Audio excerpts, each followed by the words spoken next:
خالفتم أقوال الشيوخ فأنتم. You, yes, I'm talking to you. You're an ambassador to Islam everywhere you go. And what better way to be an ambassador to your faith other than rocking a premium Moroccan Gandora or jalaba as you see me rocking the Orthodox Muslim. Get yours today on chopanddoodles.com and support the Orthodox Muslim channel. How's it going? Are you a Christian?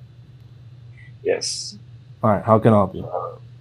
So I just want to understand, do you believe that the Bible is corrupt, and to what extent? What does that mean? Like, do you believe the book of the Bibles are corrupt? Yeah, what does that mean? What does that entail? Is the message of the Gospels, let's just focus on the Gospels, is the message of the Gospels corrupt? No. It's not? You could still find the message of Jesus in the Gospels. Okay, but we're talking about today's Gospel. I'm talking about today's Gospel. You could find Jesus' message in Matthew, Mark, Luke, and John. But is it corrupt for the Muslims I'm speaking of? What does that mean? Like, the message of the Gospel is that Jesus is Lord. He died and he That's not the message of the Gospel. Yes, it is. That's the message of Paul's Gospel. No, Paul didn't write the Gospels. No, the Gospels are Paulinian. He doesn't have to write them. The Gospels are Paulinian. So the writers of the Gospels were Paulinian in their soteriology. But even though the writers of the Gospels are Paulinian in their soteriology, the message is still found in there. So you agree with the message of the Gospels of today? I agree that the original message is still found in there. Okay, can you please enlighten me on what message you're seeing?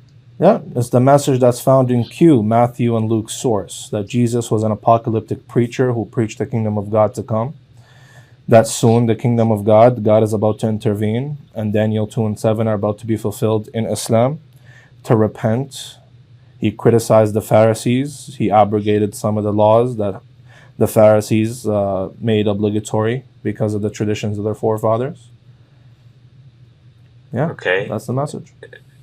Okay, but what about when they say something that's contradictory to Islam, like that he died and he rose? No, that's why we use the HCM, the historical critical method, to find out what goes back to Christ or what doesn't.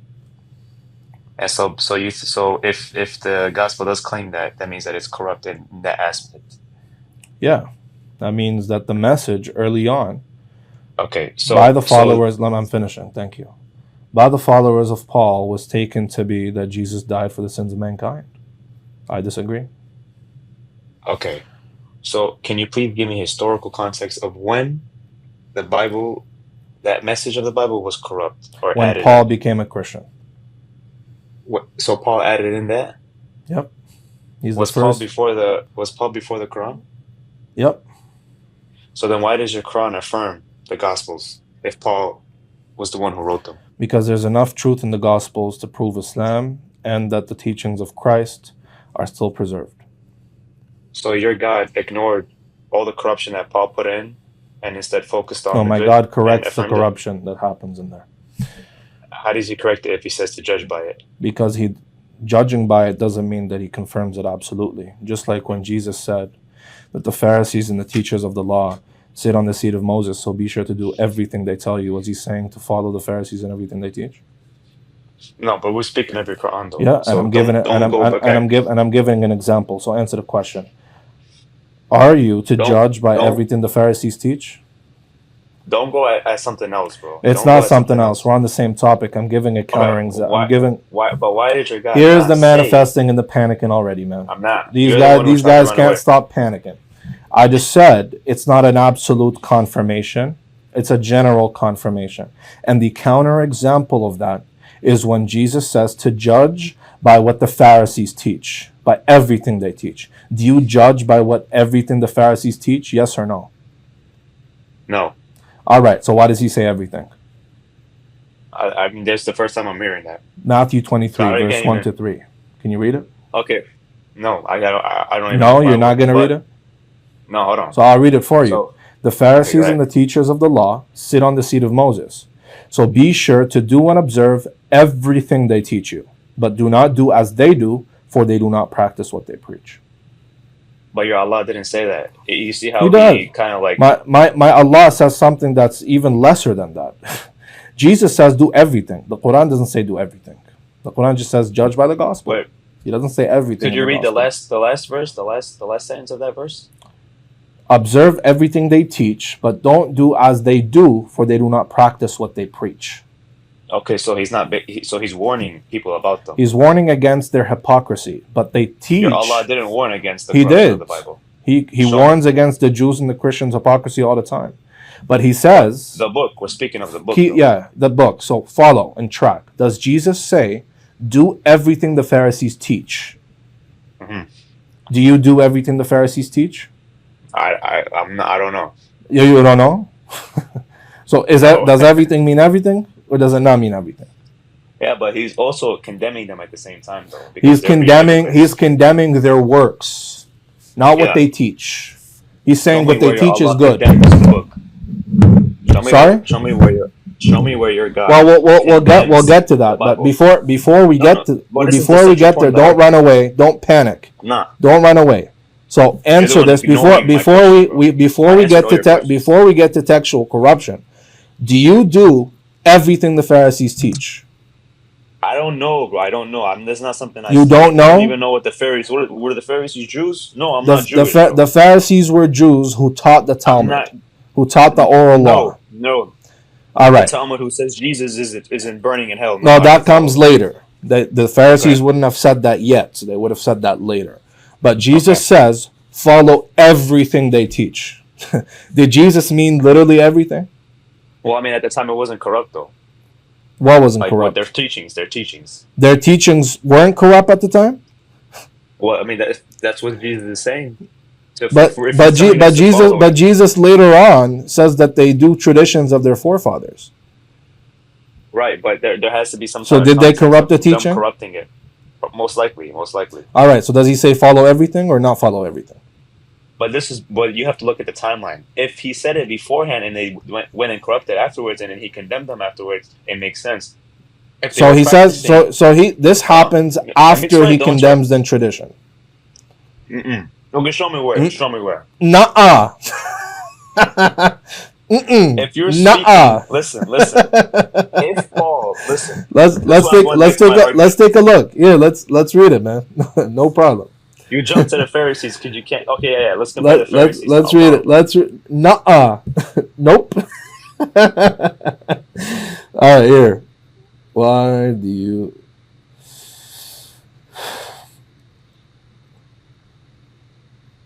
All right. Let's read. So this is Matthew 15 before Matthew 23, correct? All right.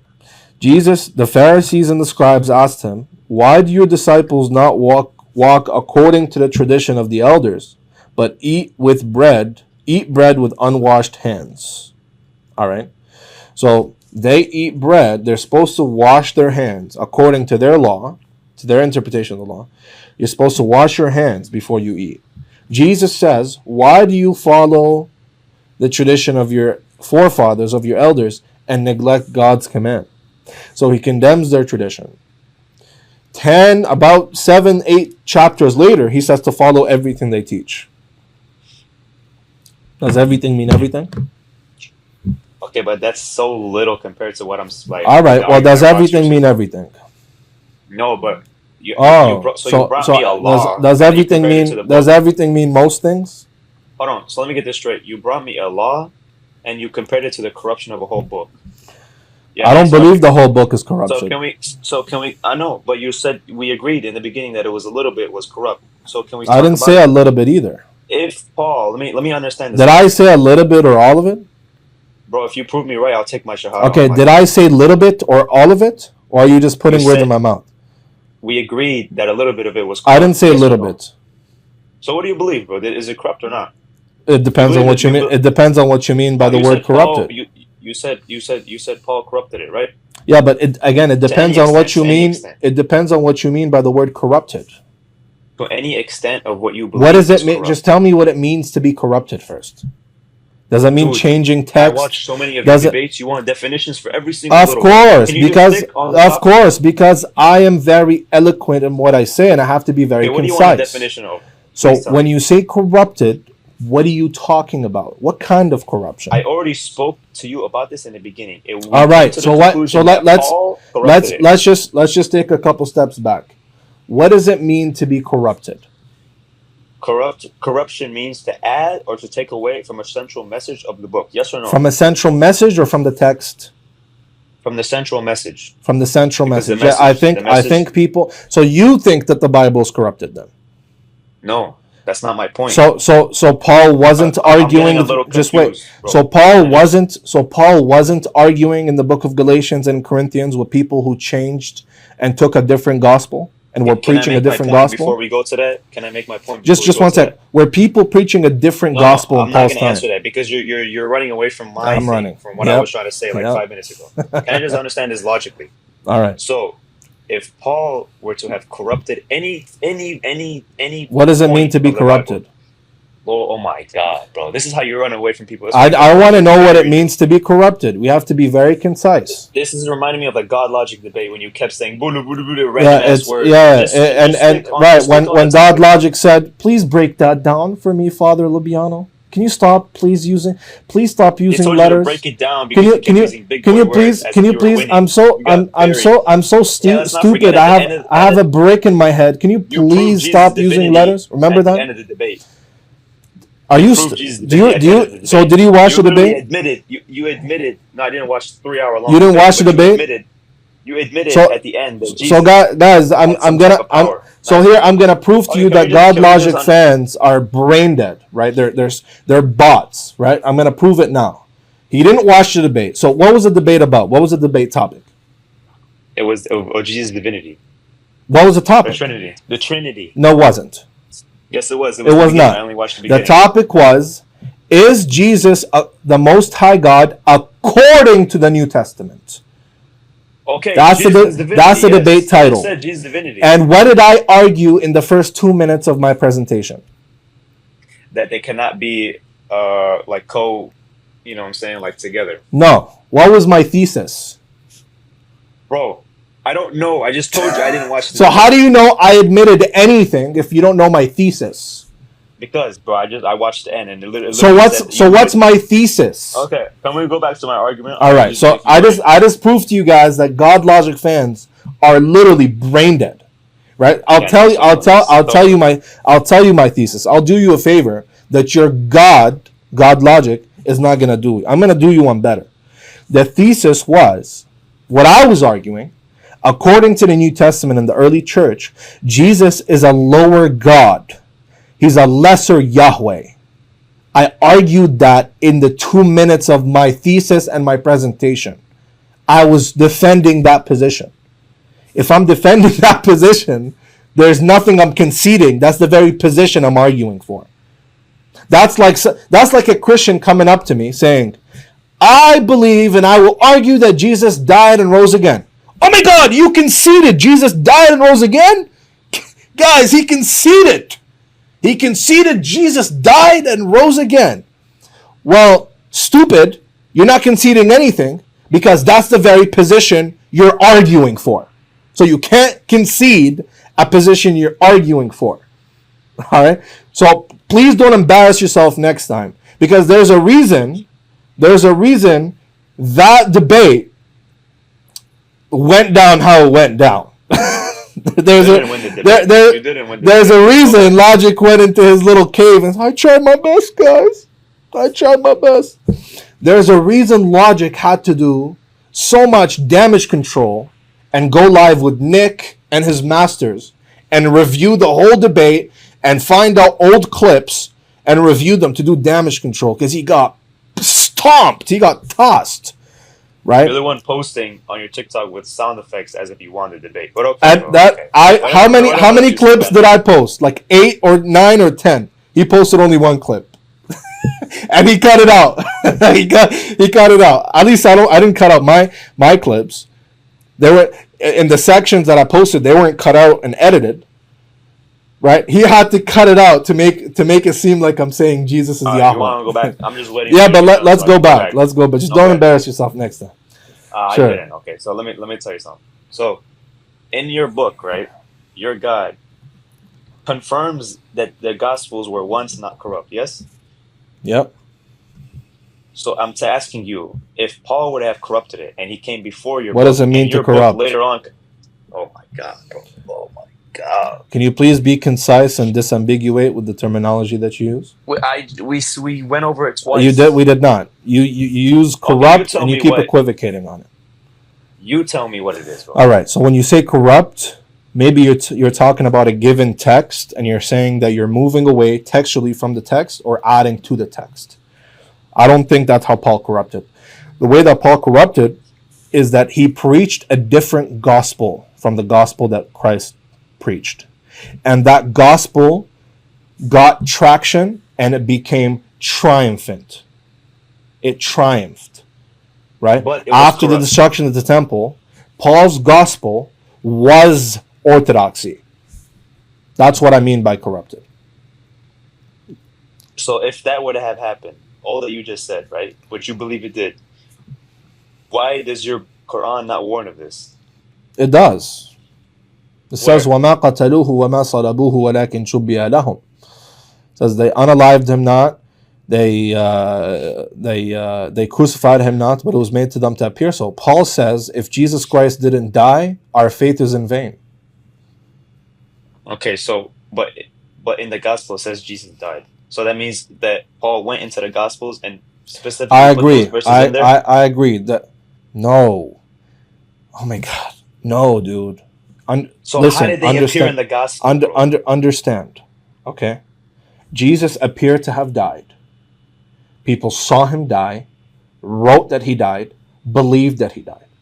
His own disciples saw that he died, wrote that he died, or actually they didn't write anything, but believed that he died. Okay? Yeah. But Paul's gospel is not that just Jesus died. Because some of Paul's enemies believed that Jesus died and rose again. In Galatians chapter 3, verse 1, he says, foolish Galatians, what has bewitched you? Isn't it clear that Jesus died before your very eyes?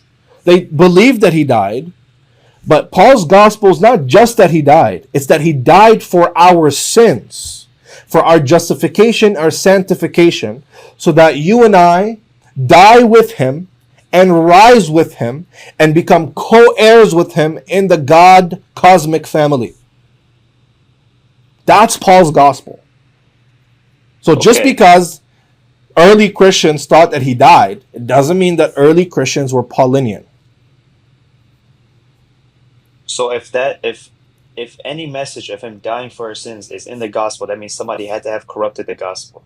No, I think that resurrection accounts are good, and the crucifixion accounts I could even grant, because that's just people saying they saw him die, they heard that he died, believed that he died, and wrote that he died, which is exactly what the Quran confirms. He appeared to die. Though, the resurrection. So if they saw him die, meaning they think that he died, they saw him die, and he was alive after they thought that he died, the only explanation is that he rose up again. So I don't understand, but you're confusing me. So are you agreeing with the gospel's mention of him resurrecting, or are you saying I agree that the disciples believed that Jesus died and resurrected. In reality, he didn't die. So where is that claim coming from then? What claim? The claim that he died and resurrected. From the historical accounts that we have, people saw him die and wrote that he died. It doesn't. The Quran says it was appeared to them. Meaning, if God made it appear to them, meaning they saw Jesus on the cross, they saw him die on the cross, they believed that he died on the cross, they wrote that he died on the cross, and after having seen him die, they saw him alive. So they believed that he resurrected. The Quran doesn't contradict that. The Quran just says, well, let me finish. The Quran just says, God in reality saved him and didn't allow him to die. But historically speaking, people wrote that he died and believed that he died. And they were justified in believing that. So you're saying that the Quran, whatever the Quran says about him being made to appear so, being crucified and resurrected, was false, but the people who believed it, in reality it's false. In what they saw, it's not false. They were writing really what they saw. They truly believed it, but you guys believe that it's not reality. Yeah, in reality, he didn't die. But they truly saw him die, and they truly saw him. They believed that he died, and they truly saw him alive after having seen him die. They weren't lying about it. They saw it. They weren't lying. Right, they saw it. They believed it. They saw him alive after having seen him dead. They weren't lying. They're just writing and transmitting what they saw and believed. The Quran agrees with that. It confirms that. So your book is saying that it was made to appear. So at what extent? Because what do you mean at what extent? Him resurrecting started the whole church origin. It didn't. So how did that come? That's the issue. You're assuming that Jesus died, resurrect, therefore Christianity, therefore Paul's gospel. Nope. Because so people, what did they see? I want to stick on it. What did they see? They saw him die and resurrect. They saw him die and they saw him alive. Die and resurrect. Yeah, they saw him die, and after seeing him die, they saw him alive. So they click one and two clicked together, and they said, "Oh, he rose from the dead." So if he died and then he rose, yeah, I don't want. So listen, just pay attention. Your assumption is that Jesus dying, resurrecting, therefore equals Christianity. That's not the case. Okay? Because some early Christians who, according to Paul, were satanic and had a false gospel, they believed Jesus died. They believed he resurrected, but they didn't think that he died for their sins as a final atonement. You get it? Okay, so this is the sin part you're trying to focus on. He didn't die. That's Christianity. Jesus dying for our sins. He died and resurrected, right? Yeah, not for their sins, though. But you Muslims do believe he died and resurrected. In reality, no. Historically, yes. So what were these historic people seeing? Well, were they saying or seeing? Seeing. If you're saying they saw him, they saw Jesus. They saw Jesus die and they saw him alive. So you're saying that these historic accounts of them seeing Jesus die and rise is acceptable, which means it truly did happen. No, it doesn't. It doesn't mean it truly did happen. It means they truly saw it happen. If they truly saw it happen, yeah, how are you going to say it's not reality then? Because just because you see something, it doesn't mean that it really took place. So what were they seeing? What do you mean? What they saw? What they thought is Jesus dying? So they were hallucinating. They weren't hallucinating. So Jesus. What did they see? Let me finish. Jesus was saved by God. They don't know that. The man that was on the cross, they look at him and look. It's Jesus. God placed that appearance on him. It's Jesus right in front of us. He's on the cross. He died. After they saw him die, they saw him alive. So like, okay, he resurrected.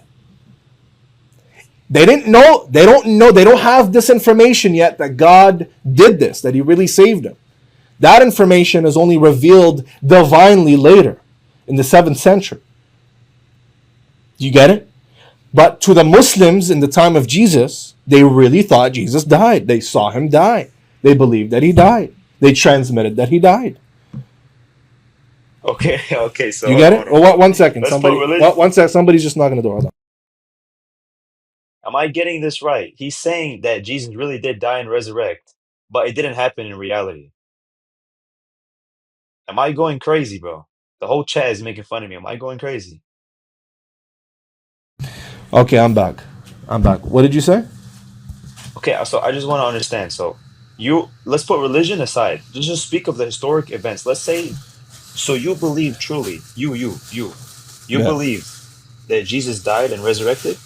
I think that the historical data without divine revelation suggests that conclusion. Right. So, but if we're speaking now, let's jump to reality. In reality, it didn't happen? In reality, if God revealed this to me, then I would believe reality. He didn't die. But if God didn't reveal this divine information to me, that he did this miracle, I would never know. I would think that he died, just like everybody else did. So this is basically historic accounts versus your book, right? My book doesn't contradict the historical accounts. No, but your book is saying it didn't. It was made to appear so. Right, that explains the accounts are historical. saying it did happen. So what's true? But when the historical accounts say it did happen, all they're saying is that we saw it, right? They're claiming it was real, not that you No, they're claiming it was real because they saw it, right? Yeah. But that doesn't cast certainty on what took place, right? If they truly wrote it down in historic accounts and they for saw it, here, that means they believe it. let me tell you, can God cause you to see something that's not real? No. No, he can't. Can he cause me to see something that's not real? Yeah. Can he place something in front of you, cause you to see something in front of you when it's in reality it's not? It's illogical. No. What's the contradiction? The fact that it doesn't exist. So how is he going to show it to me?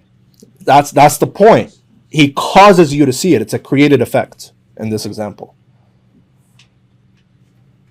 Well, I swear you got it. You're hurting my head. You're telling me it's so easy to comprehend. For example, here, let's go slowly. Okay, wait, Jesus, wait. just let me finish. Let me finish. The historic accounts. Let me finish. Let me finish, bro. Let me finish. All right. Okay, go. According to the New Testament and the early church tradition, Jesus had the ability to change his appearance. For example, in the Gospel of Mark, when he appears to the disciples around Jerusalem, it says he came to them in a different form, in a different appearance. They didn't recognize him. Yeah. Tertullian also says the same thing. Okay. After he resurrected? Yeah, that's after he resurrected in Mark. Okay. Okay. So can God put the appearance of me, for example, on someone else? Does he have the ability and power to do? Yeah. Good. Now imagine he did that, right? And that someone who has my appearance now, you think it's me. Me and you are boys. That person, he has my appearance. He's in front of you. A car runs him over. He's splashed. You saw me die. Yeah. In your head, I died in reality. That's the only explanation. I died. But then later I come to you. I'm like, yo, bro, that wasn't me. That God put that appearance on that person. That wasn't me. I'm alive. So now, what you saw, although it wasn't fake, you saw something real happen, but you got later information that explains that. Do you get it? So you're saying God. So who's creating this mass hallucination then? It's not a hallucination. There was somebody who described the hallucination. No, it wasn't. It's not a hallucination. There's somebody real who God gave my appearance to. Exactly. So you're saying it's not a fake person. You're not hallucinating. Died? You're not schizophrenic. You saw somebody die. Yeah. So God. Right. So how does this tie back to the resurrection? So you tell me. So God, what it ties back, and the example I always give, right? This is the example I always give. Imagine let's say you're watching a movie, right, or a TV show, and in the first season there's the main character, and the main character gets shot. You see it. Everybody in that show, everybody there, they see him get shot. 16 shot wounds. He drops dead. They attend his funeral. To them, he died. They saw him die. It's not fake. It's not hallucination. They saw him die. He died, okay. Right, but later, like in the second season, or maybe in the very same episode, the guy shows up to his very own funeral. We've seen it. It's the GTA intro. It's the same thing. Right, the GTA intro. So again, how does this type back? Don't give me another example. Right. So that's the point. Just tell me how to tie it back to the crucifixion. So that's the point. The disciples see a man on the cross. That man they see is Jesus to them. That's Jesus. That's their rabbi right there. Their teacher is on that cross. Yeah. The Jews around, everybody standing around. That's him. That's the troublemaker. He died. We unalived him. Then, certain people, a few weeks later, they see that same man who was on the cross alive. I'm like, damn, he resurrected. He died and resurrected. Okay, so that explains the historical testimony and the historical attestation. People wrote, he died, we saw him. die. We told people he died. We believe that he died and rose. But you don't truly believe that. You believe that it was made to appear so, right? But that only comes when that information is made available later. So everybody believed this blatantly. Everybody thought he died. That's right. Until your Quran came. Until God came with the divine revelation that was a mere appearance. He actually didn't die. Just one verse in the Quran goes against 600 years of history. It doesn't go against any history. The Quran says it was made to appear so. Exactly, it was made to appear so. Because it was made to appear so, people saw it, wrote it, believed it. So the Quran doesn't contradict anything written down. But it explains it. But if Christians believe in reality it did happen, but then your book is saying it didn't. They only believe in reality it did happen because they don't accept the Quran that explains that it didn't happen in reality. I understand why you think in reality happened. Because the historical accounts say it happened. I agree. The historical accounts say it happened. The evidence suggests that it happened. But what is the evidence? The evidence just people narrating what they heard and what they saw. The Quran says, yes, people heard and they saw. So how do we know the Quran is worthy then? Good. That's now, when this information comes, when these set of claims come in the 7th century, you test the book, the prophet. Is he from God? Is this book from God? When you confirm that it's from God, then by necessity, everything in it is true. You get it?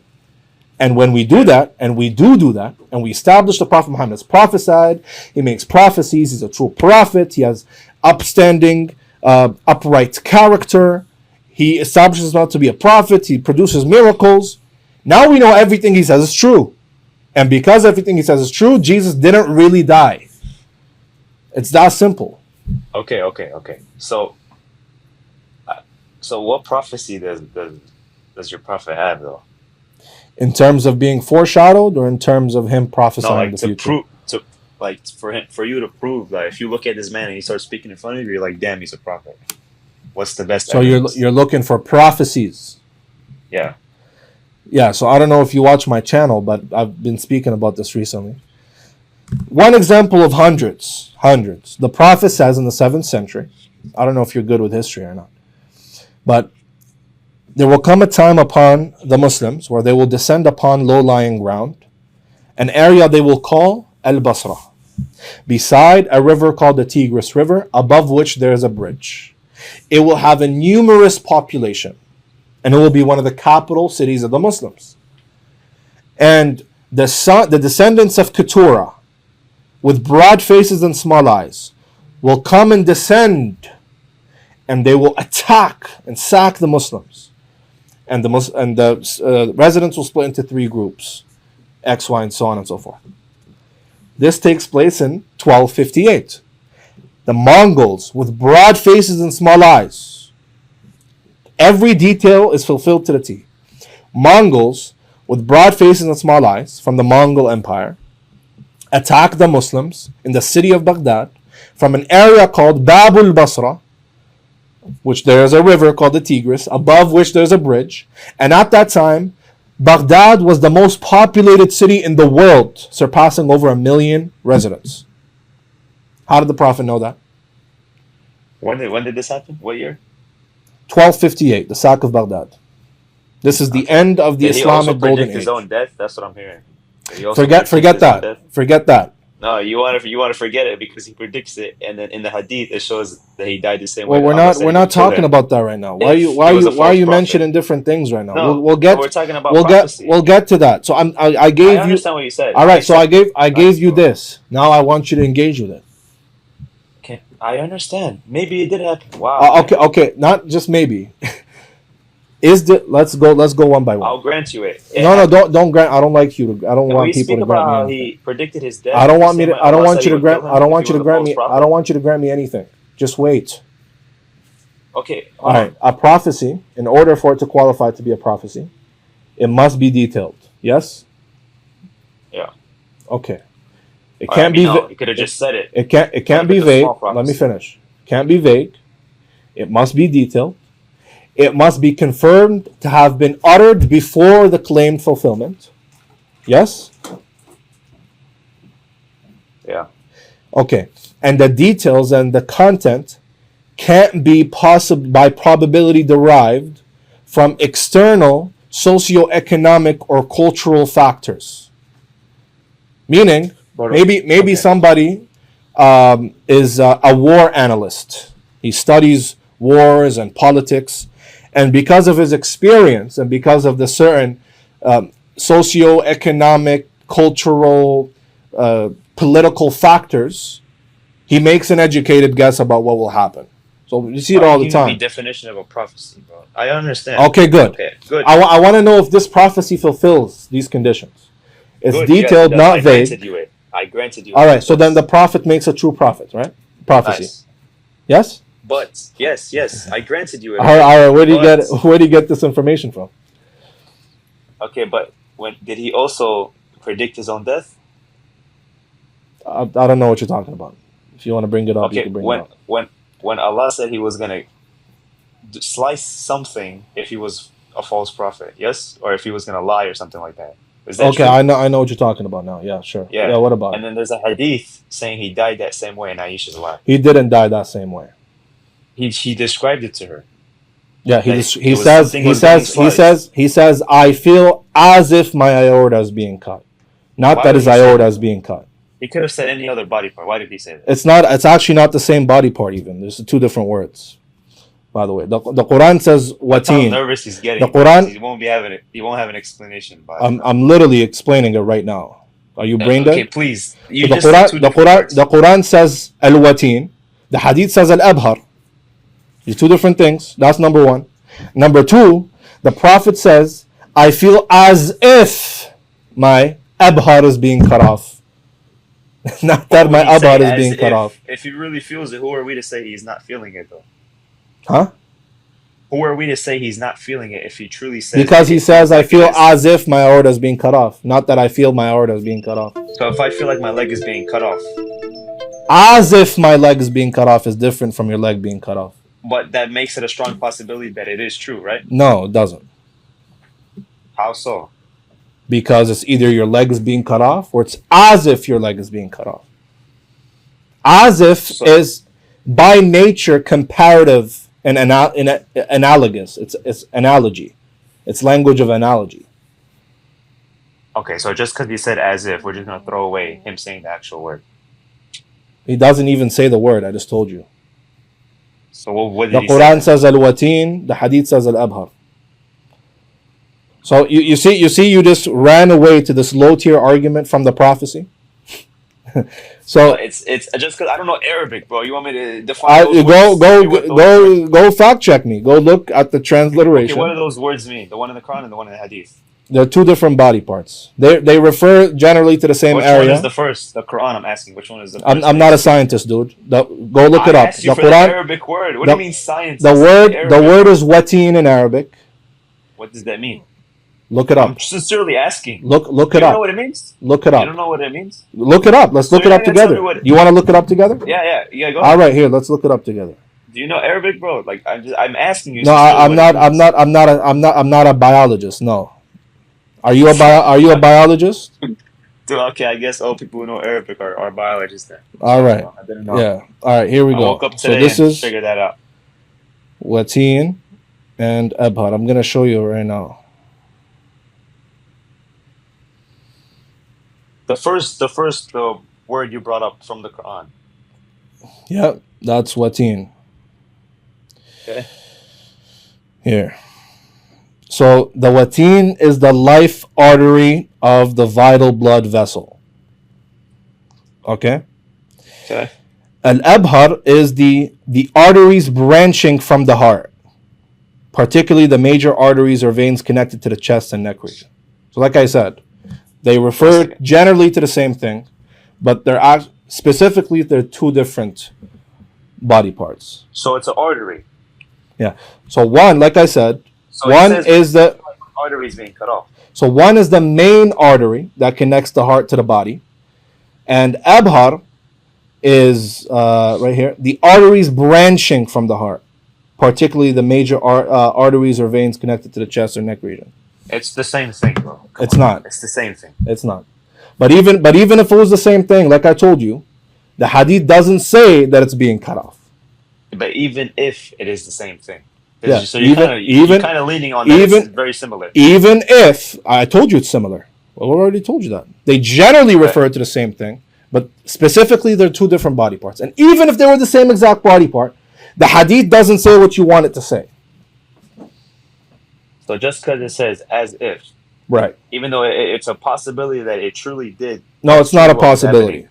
No, it is a. You stop, but you're being dishonest now, bro. I'm not being dishonest. It's not a possibility. It's saying it's. I feel as if my eyes are coming out. It doesn't mean my eyes are coming out, right? But it's a possibility. No, it's not. It's a possibility. It's not. So if I tell you right now, my foot is being cut off, and it feels like my foot is being cut off. No, but you said it's because you said your foot is being cut off. No, I meant as if my foot is being cut off. As if your foot is coming off doesn't mean your foot is coming off. But is it a possibility that it could from that alone? There's no inference. But is it a possibility, bro? From that alone, there's no inference. I was just answering to you.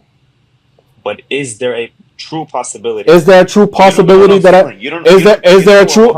a true possibility that I'm dying right now? Who knows? There's possibility, if you're right? Saying if I feel like just wait, is it a possibility that I'm on the moon talking to you right now? If you said, bro, come on. Is there a true possibility? If you want to play possibility semantics, it's possible that I'm on top of a unicorn. That it's am I possibly on top of a unicorn right now? Who knows, bro? Possibly, right? It's possibly, possibly. So I'm possibly on top of a unicorn. Hold on, just say I'm possible. No, don't say possibly. Say it's. I feel like I'm on a unicorn. Just say it. It's. What do you mean? I feel like I'm on. Just what does say that have I feel to do like with I'm on a unicorn. So I feel like I'm on a unicorn. So then possibly you're on a unicorn then. Right, and who knows? If I say I feel like I'm on the moon, possibly what? You possibly could be. I don't know. Possibly could be on the moon, and Jesus possibly could have been an alien from outer space, right? Bro, what are you speaking? Possibly, right? Okay, you believe Muhammad's? Is it possible or not? You want to play? You want to play possible semantics? We could do it all day long. You want to stay stuck on it? So the point is you're arguing. The Quran says if he lied against us, we would cut off his artery. Show me where the Prophet's artery was cut. It says he feels like it is. All right, show me where it is. Supposed to prove it. All right, show me that it is. Prove it. The burden of proof is on you. Is the best proof you could have is him. The burden of proof is on you. I brought up the verse. All right, show me where it says his artery is cut off. Okay, hold on. I'll find it for you. All right, please. We're gonna wait here till eternity. Now watch how I'm gonna bury him with this next question I have for him after. Sahih al-Bukhari, book 59, verse 713. Yep, read it for us, and give me the online reference, not the in-book reference. What is that supposed to mean, bro? I don't have the physical book to take the online reference, not the in-book reference. Oh my God, this guy's slow. There's an in-book reference and an online reference. What's the online reference? I don't know. Just search up what I told you and it'll pop up. All right, what is it? Sahih al-Bukhari, book 50. Hold on. 59. Yep. 713. 713? Yeah. Hadith 713. All right, let's take a look.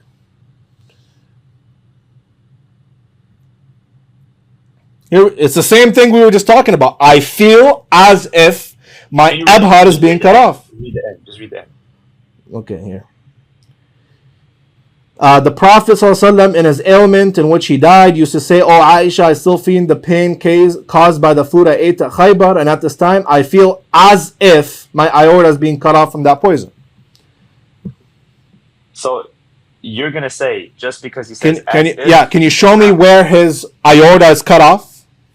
How am I gonna prove it to you? All right, so his aorta. So if we don't have anything that tells us his aorta is cut off, we have no reason. Bro, stop cutting me off. If there's nothing telling us his aorta is cut off, there's no reason to think his aorta is cut off, right? Yeah. Okay, bro. There's no way to argue against such a dumb argument. No, it is a dumb argument. Right. You are arguing an extremely low tier, low IQ argument. Right? If there's no reason to believe it, I don't believe it. Right? For example, can I ask you, show me where Jesus wasn't what's it called?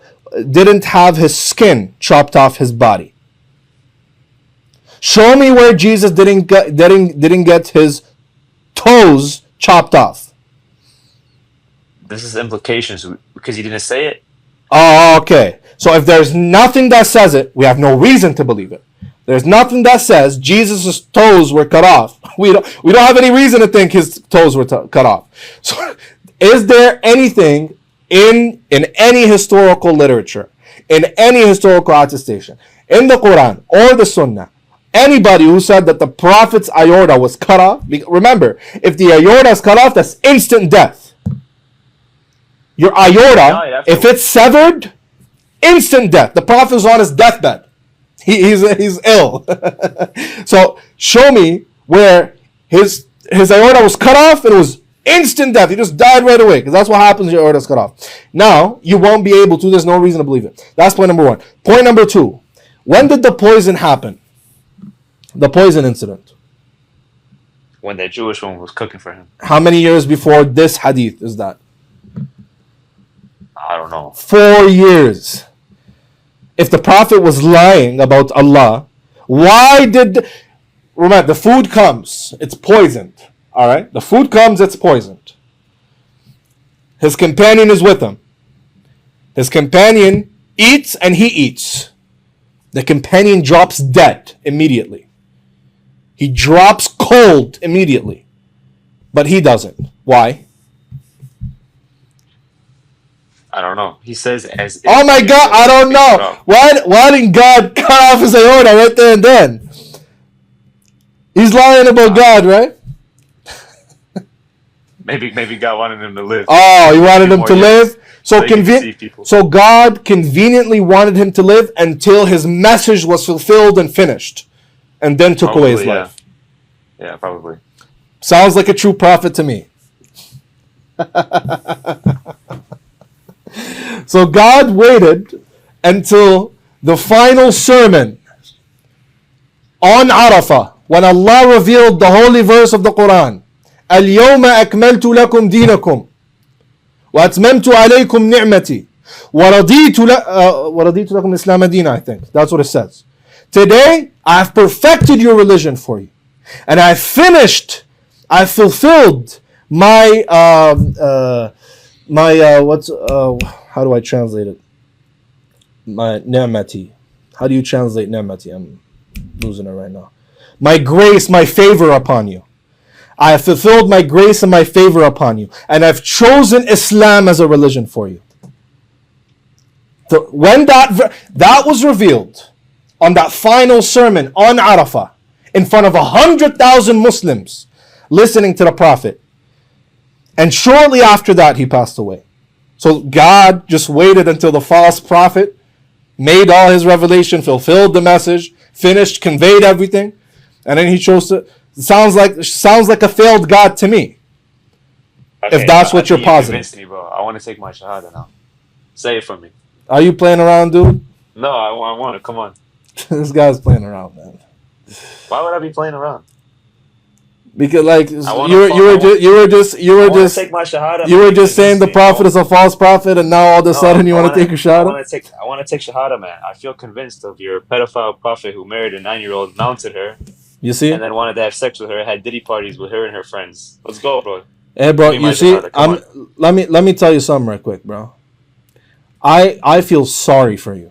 I'm not gonna insult you, right? Jesus is the way, the truth, and the life. I know. Listen. I get it. I get it, bro. I get it. I don't want to insult you, but you are. Just listen. Look at the difference between you and I, right? The difference is. Right, you felt after we had been fairly cordial to one another, you felt the need for the demons to start manifesting, and start cursing and using foul language. Why? Why did you feel the need to do that? Do you feel proud to do that? Because trust me, you guys go against the fact that Jesus died. That's blasphemy. I understand. But guess what? You calling the Prophet, peace be upon him, the most loved man in history. Okay? You say, just one sec, you saying all these things. Let me give you some options. If you think it affects me, it doesn't. Okay? If you think it affects him, it doesn't. If you think it stops him from being the most followed and respected and honored man in history, it doesn't. So what's the point of being foul in your language like that? You know what? You're right, bro. It doesn't do any good. But it doesn't do any good. It's right? Blasphemy, bro. The way you guys like. I've watched a lot of your debates, but your fans are just so biased with you. I can't. They're not. And listen, I could agree with you that everybody is biased towards somebody they like. But is there? So just because some people are biased with me, or some people are biased with others, that means you start cursing. Can we bring it up now that it's brought up? Do you believe it's pedophilia? First of all, don't use that word because it's gonna get you. Do you believe it's alive, unalive? Yeah, I believe that the God of heavens is the one who created the anatomy and the biology of man and woman, and that he himself alone has the full and complete wisdom of what is best for man and woman. And according to this God of the heavens who revealed the Torah and the Gospel and the Quran, according to him, when certain conditions are met in a human female, then she is marriageable. So if a 6-year-old met all the requirements of marriage in your eyes, would it be okay to marry her? First of all, I don't know why you're asking who I would marry. I'm married already, okay, to my wife, who's just 1 year younger than me. So when it comes to marriage, right? If a human female becomes a woman, she's marriageable. Does that usually happen at 6? No, it doesn't. That's like saying, for example, what if I ask you what a woman is? What would you tell me? Somebody who's fully mature. A girl. What if that happens at 2 years old? Is she a woman? That's what I'm asking you. So you see, no, I'm asking you that. Just once, I'm asking you that. You said a woman is somebody fully mature. If that happens at 2, is she a woman?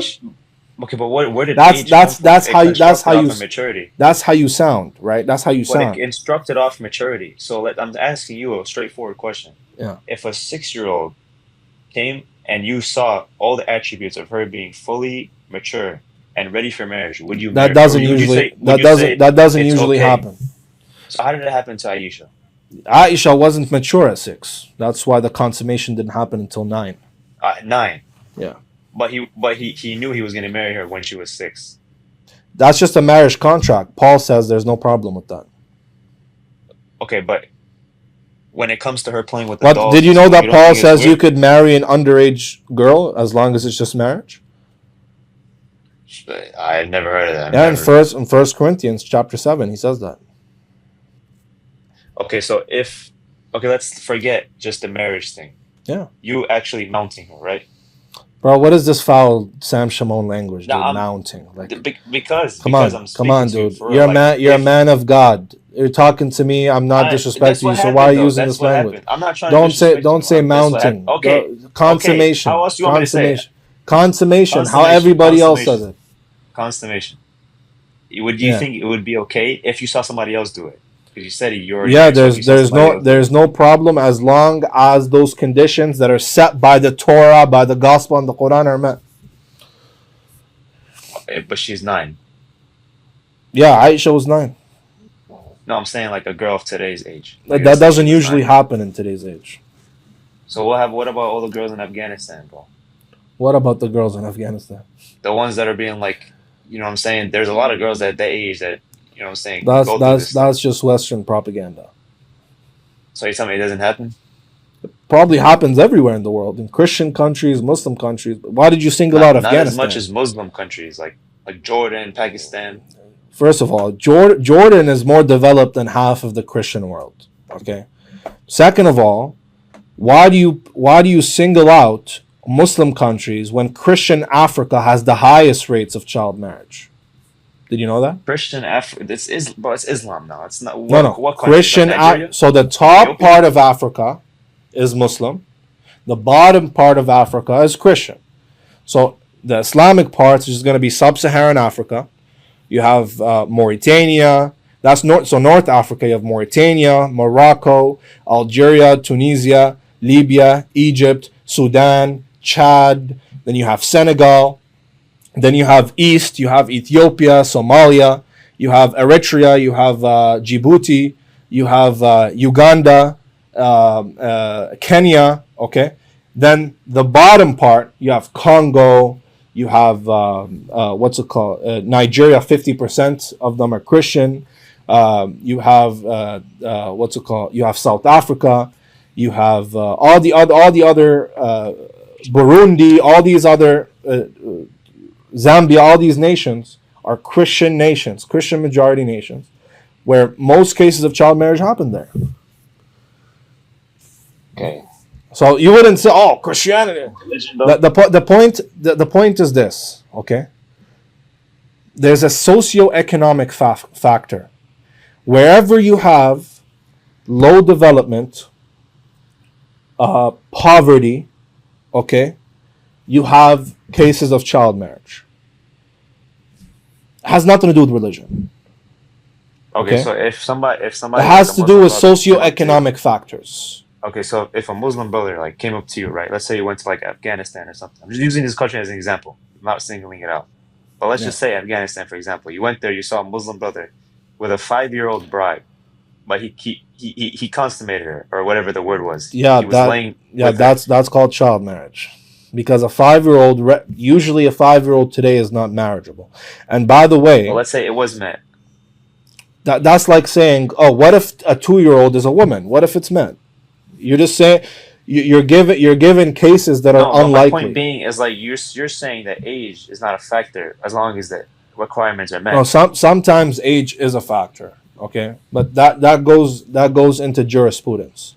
Okay, but here's the point. Okay, when you have less education, less economic growth, more poverty, you have more cases of child marriage. Why? Because people are poor and less educated.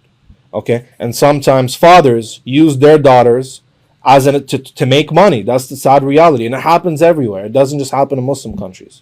Okay, it happens in Christian countries. Okay, that's what happens when it comes to the law of God. It ensures that a woman is marriageable, and that actually changes. Believe it or not, that changes from society to society, from different external factors to other external factors. Because in Islam, we also have a concept of societal norm. Okay? It's also taken in consideration in jurisprudence. So some scholars say, when it comes to marriage, societal norm is also taken into account. Meaning that if the societal norm in a certain society is that a woman by this age is to be married, then that's taken into consideration. If a societal norm in a society that a woman that's 18 should be married, or 17, right, then that's also taken into consideration as well. And by the way, all your Christian scholars, writers, Christian doctors, people of influence who wrote against Islam, every argument you hear today comes from them. The likes of John of Damascus, the likes of, what's his name, who else? The likes of many bishops, many of them, they write against Islam very early on. They accuse the Prophet of everything in the world, but they never bring child marriage against him. Why? I don't know about that.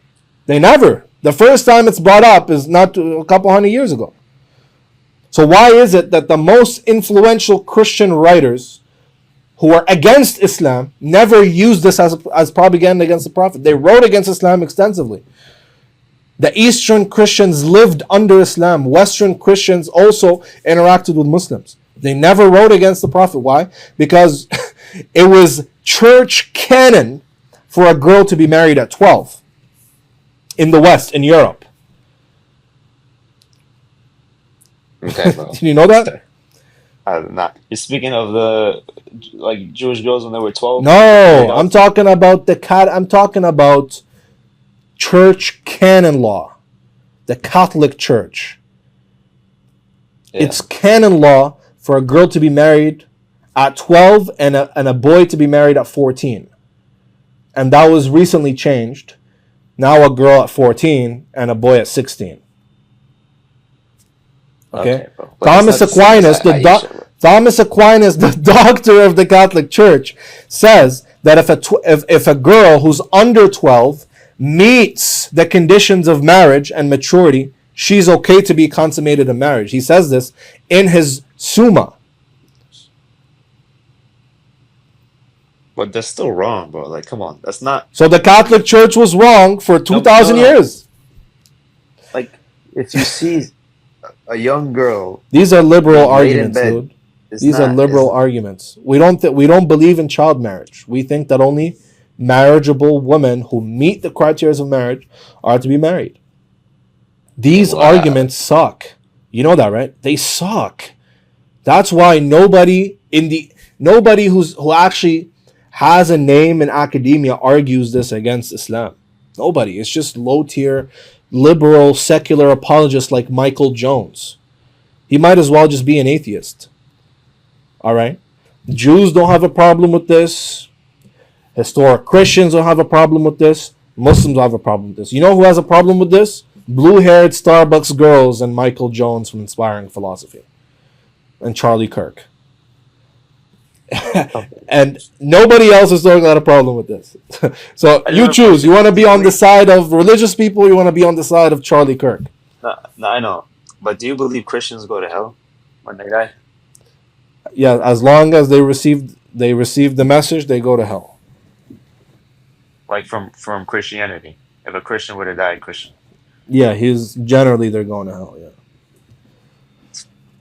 All right, well, God bless you, bro. You know, let me just say something before I leave. I apologize for, earlier. I'm gonna pray for you tonight, okay? God bless you. I'll see you. All right, man. Thank you. At least he apologized.